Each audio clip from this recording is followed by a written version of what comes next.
Você acha que o Lelouch Britannia é um herói trágico?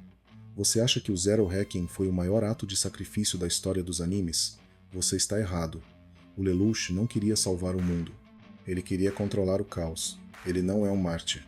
Ele é um tirano que usou o mundo como seu tabuleiro de xadrez, e o seu próprio assassinato foi o último e maior ato de controle que ele poderia exercer.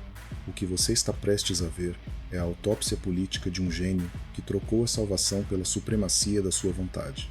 A gente precisa começar com a verdade nua e crua. O Lelouch não é um revolucionário. Ele é um maquiavélico que leu O Príncipe e decidiu que o mundo era um jogo de xadrez mal jogado. A motivação dele não é a justiça para os Elevens, é a vingança pessoal contra o pai e a promessa de um mundo seguro para Nunnally. Ele não se importa com as massas, ele se importa com o resultado. E o Geass, o poder de impor a sua vontade não é uma ferramenta de libertação, é a confirmação da sua filosofia. Ele não precisa convencer as pessoas, ele precisa controlá-las. O Lelouch não queria salvar o mundo, ele queria reorganizar o mundo sob a sua visão. E a pergunta que fica é: você prefere a liberdade do caos ou a ordem da tirania? Agora vamos falar sobre o Zero. O Zero não é um símbolo de esperança, é um disfarce político. É a máscara que permite ao Lelouch fazer o que o príncipe não pode fazer, ser o vilão e o herói ao mesmo tempo. O Zero é o teatro político levado ao extremo. Ele usa a emoção, a retórica, o espetáculo para manipular as massas. Ele entende que na política a percepção é mais importante que a realidade. Ele cria um mito, um símbolo de resistência para canalizar o ódio e a frustração do povo. O Zero não é um líder, é um diretor de palco, e o mundo é o seu público sendo manipulado por uma narrativa que ele escreveu. E o Geass, o poder de impor a sua vontade. Isso é o que separa o Lelouch de qualquer outro revolucionário. Ele não precisa de ideologia, ele tem o controle mental, mas o Geass é também a sua maldição. Ele é a prova de que o Lelouch não confia na capacidade humana de escolher.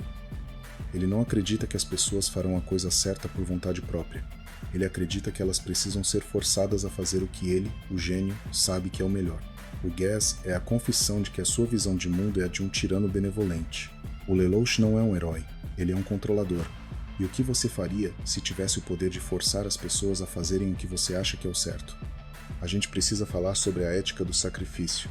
O Lelouch está sempre disposto a sacrificar os outros e a si mesmo em nome do seu objetivo. Mas esse sacrifício não é altruísmo, é cálculo. Ele está sempre pesando o custo-benefício.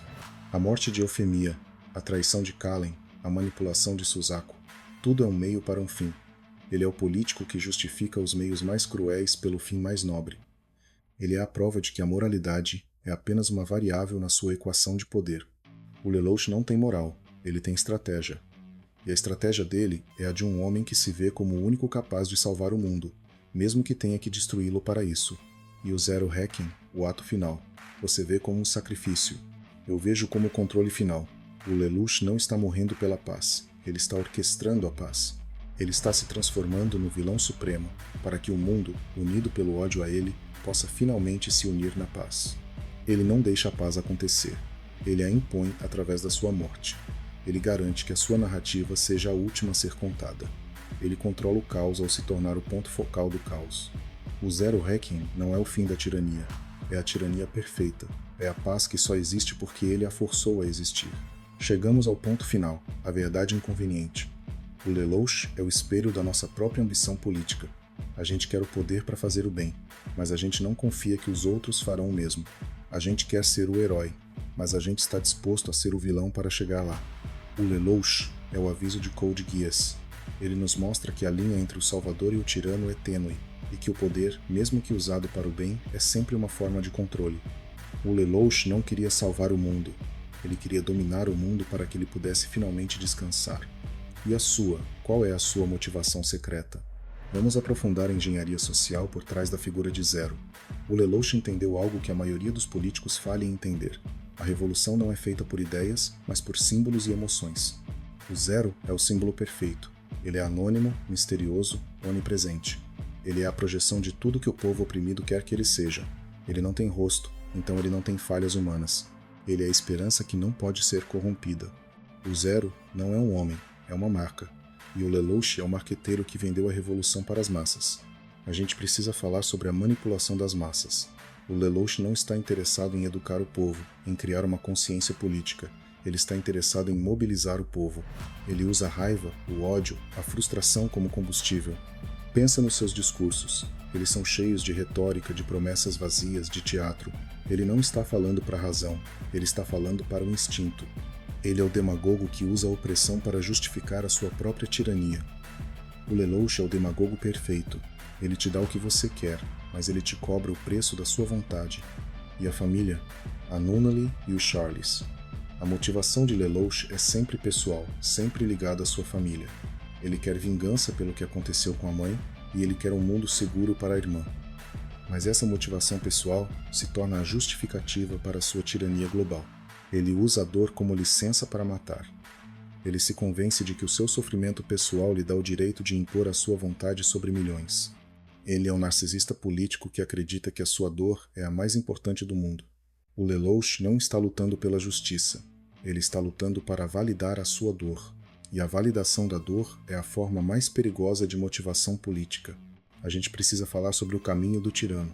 O Lelouch começa com boas intenções, mas o poder o corrompe. O Guias o corrompe. A cada ato de controle, a cada mentira, a cada sacrifício, ele se afasta mais do ideal de justiça e se aproxima mais do ideal de supremacia. Ele se torna o que ele jurou destruir, um tirano que usa o poder para impor a sua vontade. A diferença é que o tirano anterior era previsível. O Lelouch é um gênio imprevisível. O Lelouch é a prova de que o caminho para o inferno é pavimentado com boas intenções e um poder de controle mental. E o Zero Requiem? A gente precisa desconstruir o mito. O Lelouch não está morrendo para que a paz dure. Ele está morrendo para que a sua versão da paz dure. Ele está garantindo que, mesmo depois de morto, a sua vontade continue a governar o mundo. Ele é o ditador póstumo. Ele se torna um mártir que ele mesmo criou. Ele é o autor da sua própria lenda. Ele não deixa nada ao acaso. Ele controla o seu próprio fim. O Lelouch não é um herói. Ele é um artista.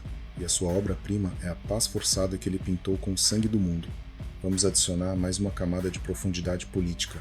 A crítica ao sistema de Britânia. O Lelouch não está lutando contra um vilão. Ele está lutando contra um sistema que o criou.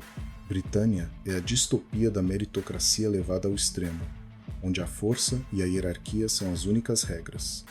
O Lelouch, como príncipe, foi um produto desse sistema. Ele conhece as suas regras, as suas falhas e as suas fraquezas, e é por isso que ele é o único capaz de derrubá-lo. Ele usa as armas do inimigo contra o inimigo. Ele usa a força para derrubar a força.